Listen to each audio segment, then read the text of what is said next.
Baik, Bapak Ibu sekalian yang sangat saya hormati, Senior Prof. Edward, Pak Fathuri, Monijin, juga Ketua FP2 TPKI, Prof. Lasara, saya penggantinya. Gitu. Jadi yang saya hormati, Ketum, ya, serta para dekan ini luar biasa, kepingin bareng-bareng, sharing di sini. Moderator juga tadi ya, belum ya. Serta para pembicara, Bapak Ibu sekalian, DPD, dan semua peserta yang tidak bisa saya sebutkan satu persatu yang sangat saya hormati. Baik, Bapak Ibu sekalian, habis kita agak bertegang-tegang gitu ya, dengan Pak Ajo, dengan Pak Andi gitu ya. Ya, ini sesinya kita rileks Bapak Ibu sekalian. Rileksnya kita ayo mikir bareng-bareng. Yes, kami mencoba untuk memantik saja, nanti pemantik materi saya ini sebagai bahan kita untuk berdiskusi. Okay, baik, next. Bapak Ibu sekalian, ini ada data terkait dengan NTPI. Yang NTN nggak saya baca, ini biar dipikirkan sama Bu Noni yang NTN-nya. Ya, yang NTPI, Bapak Ibu sekalian, bahwa indeks NTPI Indonesia itu masih di atas 100. Maknanya kita masih optimis dari hasil research-nya KKP bahwa itu dikatakan di situ harga produksi naik lebih besar dari kenaikan harga konsumsi. Artinya pendapatan para pembudidaya ikan itu masih lebih besar daripada pengeluarannya. Maka saya masih optimis bahwa budidaya ikan di Indonesia atau budidaya udang masih optimis untuk terus bisa dikembangkan. Oke, baik. Next. Nah, Bapak Ibu sekalian, ini saya coba angkat sustainable aquaculture sesuai dengan yang diamanahkan kepada kami, yaitu pemanfaatan sumber daya perikanan budidaya untuk memenuhi kebutuhan generasi saat ini dan menjamin generasi masa depan itu masih tetap dapat terus memanfaatkan sumber daya tersebut. Jadi mohon dengan hormat, apa yang kita lakukan hendaknya bisa kita save untuk generasi yang akan datang. Kemudian menurut FAO harus tidak merusak lingkungan secara teknis sesuai dengan kaidah-kaidah, kemudian menguntungkan secara ekonomi. Nggak mungkin kalau tidak menguntungkan secara ekonomi. Yang berikutnya secara sosial dapat diterima oleh masyarakat pengguna. Bapak Ibu sekalian, saya mengingatkan pada kita semuanya, di dunia ini tidak ada aktivitas yang tidak menghasilkan dampak. Kita semuanya berangkat ke sini menggunakan kendaraan kita juga menghasilkan dampak. Kehidupan kita, di sekitar kita, setiap hari kita membuang sampah, membuang limbah, itu adalah dampak. Betapa kabupaten dan kota itu pusing memikirkan TPA-nya yang terus berkembang. Dan masih belum selesai, sehingga banyak penelitian yang berkembang di TPA-TPA. Kapal tanker juga menghasilkan limbah dan seterusnya. Maknanya, aquaculture yang menghasilkan limbah, jangan di-judgment, jangan divonis bahwa suatu kegiatan yang merugikan dan tidak boleh diteruskan. Bapak Ibu, UN sudah mengatakan ya bahwa perikanan tangkap terus-menerus harus diturunkan. Sudah disampaikan oleh Pak Ketum tadi pagi bahwa sektor pangan dunia ke depan itu harus di-backup dari aktivitas aquaculture. Dan perikanan tangkap terus-menerus harus turunkan agar supaya generasi yang akan datang itu bisa menikmati dan bisa melihat cerita bahwa dulu ada cerita di laut ada ikan bandeng, suatu saat kalau nggak ada itu karena mungkin penangkapan yang eksploitatif berlebihan. Maka aktivitas aquaculture ini menjadi jaminan untuk pangan dunia. Oleh karena itu saya kira Bapak Ibu, kalau sekarang ada masalah seperti yang Pak Ajo sampaikan, Pak Andi Tamsil, saya kira ini memang persoalan kita semuanya dan tidak boleh kemudian serta-merta diperbanyak regulasinya agar supaya nggak ada orang yang melakukan. Jangan. Tadi mohon izin Pak Dirjen, ya nanti Pak Direktur mohon disampaikan. Kebetulan saya juga bersama-sama dengan teman-teman SJI, ya di Dewan Pakar, saya juga di ISPIKANI, di Dewan Pakar, saya juga sering diskusi dengan Pak Jojo, ini juga sama beliau di FUI, ya Forum Udang Indonesia, dan saya kira kita semuanya concern kepada pangan dunia yang harus di-backup dari aktivitas aquaculture ke depan. Saya kira demikian. Nah, sehingga mohon izin, di lapang itu persoalan yang muncul itu, mohon maaf sekali lagi, adalah karena birokratisasinya ini relatif rigid, relatif agak kesulitan. Contoh perizinan untuk mengambil air, contoh perizinan untuk memasang pipa, itu tidak bisa dilakukan sendiri. Saya sudah bicara dengan teman-teman dari PRL, tidak bisa dilakukan sendiri oleh petambak, pasti buat konsultan. Konsultannya pasti bayar lagi dan seterusnya. Oleh karena itu saya kira Pak Ketum, ngomong ada Pak Ketum, ISPIKAN harus turun Pak, menyelesaikan ini semuanya, gitu nih, bareng-bareng kita duduk, gitu ya, biar ada jembatan antara yang di bawah ini dengan yang di atas ini. Peran Pak Ketum, peran kita semuanya di ISPIKANI, di Dewan Pakar, menyelesaikan secara real, konkret, bahwa aquaculture sebagai supporting yang paling penting bagi pangan dunia ke depan. Next, baik. Nah, Bapak Ibu sekalian, ada 5 aspek utama pengelolaan perikanan berkelanjutan. Ini saya ambil dari Bappenas, jadi saya kira tidak karangan saya. Bappenas sudah mengatakan bahwa ada 5 aspek. Aspek pertama adalah input control, output control, technical measure, kemudian ecosystem based management, indirect economy instrument. Bapak Ibu sekalian, kita semuanya kalau menggunakan suplemen ini, mudah-mudahan apa yang disebut sustainability itu akan terjadi. Tetapi ini semuanya nanti kompleks, akan saya deskripsikan yang lebih ringkes apa-apa yang khususnya untuk aquaculture menurut saya seperti itu. Baik, saya bisa dilanjut lagi, dilanjut. Nah, Bapak Ibu, ini adalah kegiatan aquaculture itu hulu hilir. Pak Aco juga sudah menyampaikan, mulai dari hatchery, kemudian pemilihan lokasi, kemudian quality akuatiknya, teknologinya, nutritionnya, productionnya, penanggulangan penyakit, sampai dengan pasar yang luas. Tadi disampaikan juga bahwa pasar kita masih di Amerika 70% dan belum ke yang lain. Ini insya Allah pada bulan September nanti SCI juga akan berkunjung ke China untuk membuka pasar di China. Ini Pak Aco, Pak Andi juga nanti insya Allah yang akan ke sana membuka pasar China. Mudah-mudahan pasar lebih terbuka, kompetisi di pasar juga akan lebih terbuka. Saya ingin menerangkan ini tapi lebih saya kerucutkan lagi. Intinya aktivitas aquaculture itu dari hulu ke hilir harus dilakukan dengan baik. Tadi disampaikan Pak Aco bahwa genetic improvement salah satu bagian yang penting supaya benih kita bagus. Bapak Ibu sekalian, di dalam teori aquaculture, jika kita tidak memperhatikan benih berkualitas baik, itu sama dengan kita sudah berinvestasi 45% kegagalan. Jadi kalau induknya import semuanya, ya screeningnya maaf, tidak rigid, lolos. Saya masih ingat ketika Uni Eropa menolak produknya Indonesia, ya sudah agak lama, mungkin sudah 10 tahun yang lalu, ya itu ketika menolak produk Indonesia, kemudian Indonesia boro-boro disuruh beli alat namanya LC-MS-MS, harganya puluhan miliar Pak. Dulunya masih pakai HPLC, tapi kemudian harus dibeli LC-MS-MS untuk pemenuhan standar bisa diterima ekspor ke Europe, ceritanya begitu Pak. Nah, kalau kemudian import ke Indonesia itu screeningnya tidak serigid seperti yang dilakukan oleh Eropa, saya kira juga kita akan lolos terus bahwa induk-induk yang dibawa ke Indonesia juga akan berpotensi untuk menghasilkan infeksi. Baik, next, karena saya dipesan sama Bu moderator itu untuk kaitannya dengan SDM. Next, lanjut. Nah, Bapak Ibu, dari gambar yang tadi saya ringkas itu ini sebenarnya. Maka ada satu strategi ecosystem approach to aquaculture. Jadi sebenarnya pendekatan aquaculture itu harus basisnya adalah ekosistem. Ya, itu juga FAO, Bapak Ibu sekalian. Untuk apa? To support global standard for food safety. Jadi masyarakat dunia itu sudah sangat paham bahwa food safety itu menjadi penting. Maka kita kalau membudidayakan udang yang 70% itu adalah untuk ekspor, maka itu harus dibangun, yaitu pendekatan ekosistem. Pak Menteri sudah ekosistem sebagai panglima dan seterusnya. Ini sebagai sebuah standar. Contohnya di depan, hatchery itu sebenarnya kita sudah punya satu permen kaitannya dengan CPIB. Nutrition itu CPPIB.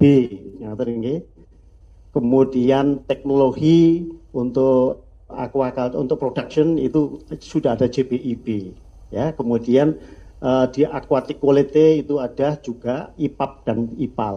Ya. Site selection itu kita pasti akan bicaranya adalah carrying capacity, ya, ada lahan abadi kalau menurut Pak Andi. Ya. Kemudian penyakit kesehatan dan keamanan pangan ini sudah banyak deteksinya. Nah, ini semuanya kalau kita lakukan dengan satu standar-standar yang sudah ditetapkan, saya kira ini akan berjalan dengan baik. Persoalannya adalah bahwa, nah, nanti saya sebutkan, teknologi yang berkembang di negara kita lebih lambat daripada percepatan, ya, datangnya persoalan-persoalan yang ada. Gitu ya. Baik, next. Bapak Ibu, ini adalah realitas, ya. Betapa masifnya perkembangan dan pertumbuhan tambak dari yang sifatnya industri sampai dengan yang rumahan, yang miliknya perorangan, yang kemudian tumbuh menjamur ketika melihat di situ ada potensi. Ini maknanya nanti akan saya hubungkan dengan realita problem. Next. Nah, Bapak Ibu, saya terakhir sekarang ini sedang research, dan riset saya bersama dengan ahli limbah. Ya, ahli limbah.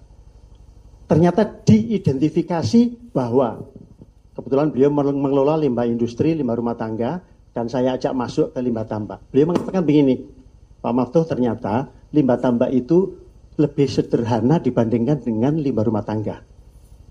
Limbah rumah tangga itu lebih sederhana daripada limbah industri. Nah, beliau mengelola limbah industri. Maka sekarang saya ajak bagaimana kemudian untuk lebih detail. Bapak Ibu, dua limbah itu. Satu yang terlarut, yang kedua itu yang padatan, yang tidak terlarut. Yang terlarut itu juga menghasilkan satu dampak, yang tidak terlarut juga menghasilkan dampak. Next. Agak cepat ini karena sudah 3 menit tahu-tahu.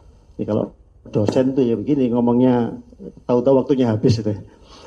Berikutnya Bapak Ibu, ini yang ya Bapak Ibu, ini semua adalah satu partikel yang ada di suatu perairan di mana kita melakukan aktivitas aquaculture. Aquaculture itu air disiapkan bagus, dikasih masukan, hewan dan perangkatnya, kemudian hewan hidup di situ menghasilkan sesuatu yang terlarut dan yang tidak terlarut, itu semuanya menjadi problem di masa yang akan datang terkait dengan persoalan-persoalan yang disampaikan oleh Pak Pak Ajo dan Pak Andi tadi. Next. Baik. Nah, saya kasih merah menurunnya kualitas air baku perairan. Bapak Ibu, ada anggota SCI yang melaporkan bahwa di wilayahnya, ya tidak saya sebutkan tempatnya, air baku mutu yang ada di air laut belum di dalam tambak, tomnya itu sudah 90 Bapak Ibu. Recommended untuk aktivitas aquaculture itu sebenarnya ya tomnya ya jangan tinggi-tinggi. Ya kalau bisa cuma 40-50 lah.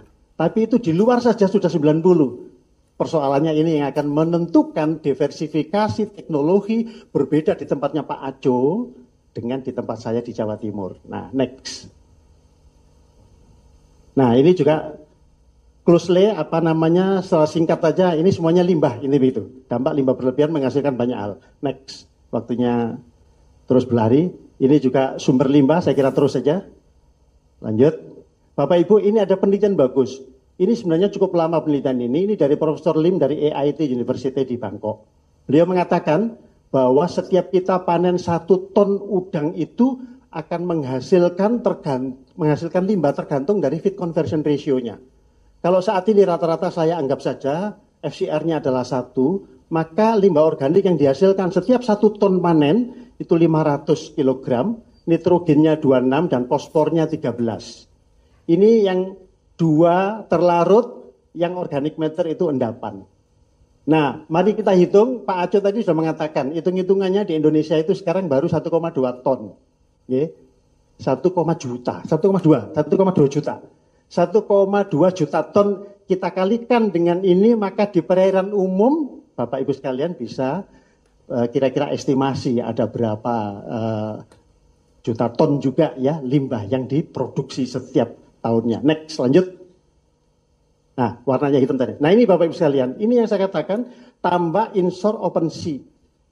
Kalau terus-menerus tambak itu directly dibuang, itu maka kemudian akan menghasilkan limbah tadi. Nah, limbahnya itu maka kemudian ngambil di air laut saja baku mutunya itu tomnya sudah 90. Kalau begini sudah harus diproses dulu untuk menjadi air baku yang bagus. Next, lanjut.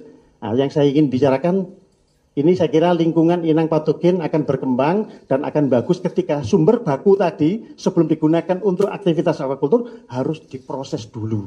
Intinya begitu. Next. Satu, apa yang bisa kita lakukan untuk merus?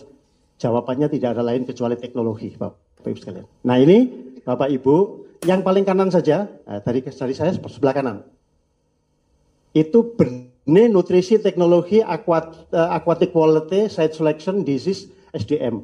Yang sebelah kanan itu, Bapak Ibu sekalian, kita bisa lihat ya, itu semuanya adalah pendekatan teknologi baru.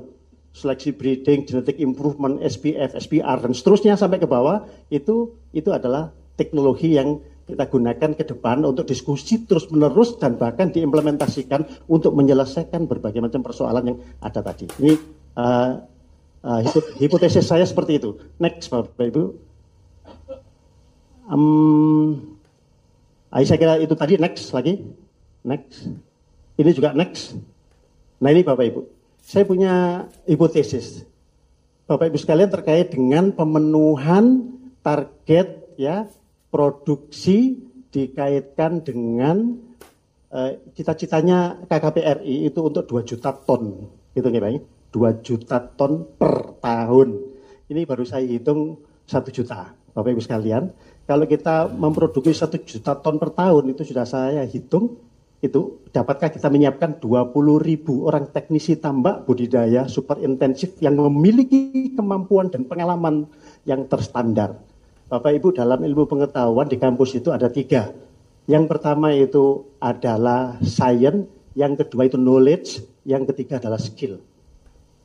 Tapi yang terakhir kedua tadi, knowledge and skill ini Bapak Ibu sekalian, saya kira kampus bila tidak bergandeng tangan dengan para implementator, maka saya kira kita sangat berat untuk menghasilkan sumber daya manusia yang punya knowledge and skill. Nah tadi Bu Moderator juga menganukan kepada kita. Bagaimana konstruksinya? Saya kira nanti kita akan diskusi. Ini tadi sudah diskusi ringan. Ditunjuk Pak Ketum, Pak Dewan Pakar. Untuk udang ini Pak Hasanuddin Ajo. Untuk terus meng-create, kita diskusi khusus, fokus, terus-menerus. Dan kemudian kita menemukan banyak hal untuk bisa kita deskripsikan di dalam menyelesaikan persoalan tentang teknologi aquaculture. Nah, mudah-mudahan termasuk juga knowledge and skill ini bisa dibangun pada lulusan-lulusan perikanan, termasuk di para taruna-taruni ini. Baik, next. Nah, ini Ekuador saya kira, Bapak Ibu, saya bilang tadi pagi, Pak Ajo selalu bercerita Ekuador, selalu bercerita Vietnam. Saya bilang, Pak Ajo, ya sayangnya saya belum pernah diajak Pak Ajo ke Ekuador sama ke Vietnam gitu. Nah ini berarti kalau ngomong gini nih ya, gitu kan. Gitu. Maksud saya begini, Bapak Ibu kalau saya lihat di YouTube, mohon maaf, karena ada YouTube terbatas. Sebenarnya environment-nya nggak begitu beda antara kita dengan kedua negara tersebut, sama-sama negara tropis. Teknologinya, mohon maaf, juga tidak begitu berbeda. Tapi memang ada beberapa indikator yang paling tidak saya sudah hipotesiskan ada perbedaan. Tapi insya Allah saya masih optimis bahwa jawabannya kata Pak Ajo tadi, dengan teknologi saya optimis dan saya yakin permasalahan-permasalahan aquaculture di Indonesia itu bisa diselesaikan. Asal tadi ada deregulasi kaitannya dengan proses-proses perizinan yang sangat panjang tadi. Next, saya kira begitu. Saya kira percepat aja, hanya beberapa slide kemudian. Habis ya. Ini ada amanah, mohon izin berikan. Saya dapat amanah dari Prof. Lasara ini. Jadi Bapak Ibu, kita itu punya perguruan tinggi perikanan kelautan sebanyak 147 perguruan tinggi, prodinya ada 537 prodi. Yang tersebar seperti itu Bapak Ibu. Tersebar di seluruh wilayah Nusantara. Dan ini adalah calon-calon lulusan yang akan otomatis menjadi anggota ISPIKANI. Ya, termasuk ada anggota Iskindo juga nanti ya, tapi saya kira ini kamar sebelah. Tapi untuk ISPIKANI ini kita bahas di sini. Saya kira calon-calon ini Pak Ketum juga diharapkan pas lulus itu punya knowledge and skill. Not only science but also knowledge and skill. Maka kerjasama kita erat-merat dengan para industri pelaku itu lebih baik untuk bisa memberikan knowledge and skill kepada seluruh lulusan kita. Next, dikit lagi. Saya kira ini bentuk model saja, lanjut. Kayaknya selesai ini. Next. Ah, ini tugasnya forum. Oke, naik satu lagi terakhir. Ah, bukan. Nah, ini Bapak Ibu sekalian, kami coba untuk memberi gagasan ya kepada saya sendiri dan kita semuanya. Ya, kolaborasi pengelolaan perikanan budidaya, KKP, perguruan tinggi, industri, NGO dalam konteks ini adalah SPKNI. Ya, yang pertama, perencanaan program jangka panjang berbasis komoditas dan potensi wilayah. Jadi tadi disampaikan oleh Pak Ajo, maaf, bahwa kurang ada satu view ke depan terkait dengan perencanaan ke depan. Contoh umpamanya kaitannya dengan broodstock. Ini sangat penting.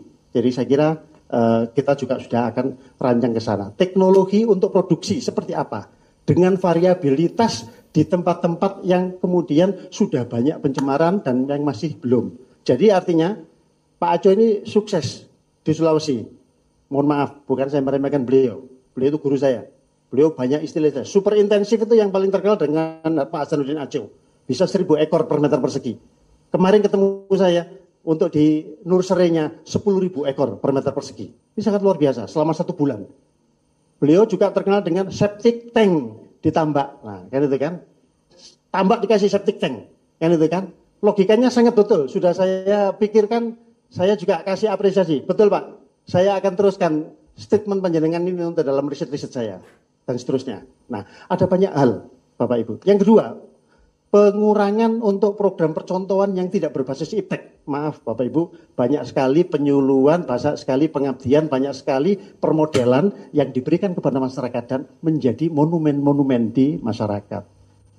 Saya kira saya sepakat statement Pak Ajo dan kami pernah bersama Pak Ajo, bersama Pak Dirjen, saya menjadi pembahas materinya Pak Dirjen, DJPB, waktu itu saya sampaikan bahwa hendaknya pemerintah menjadi regulator dan fasilitator, bukan menjadi implementator.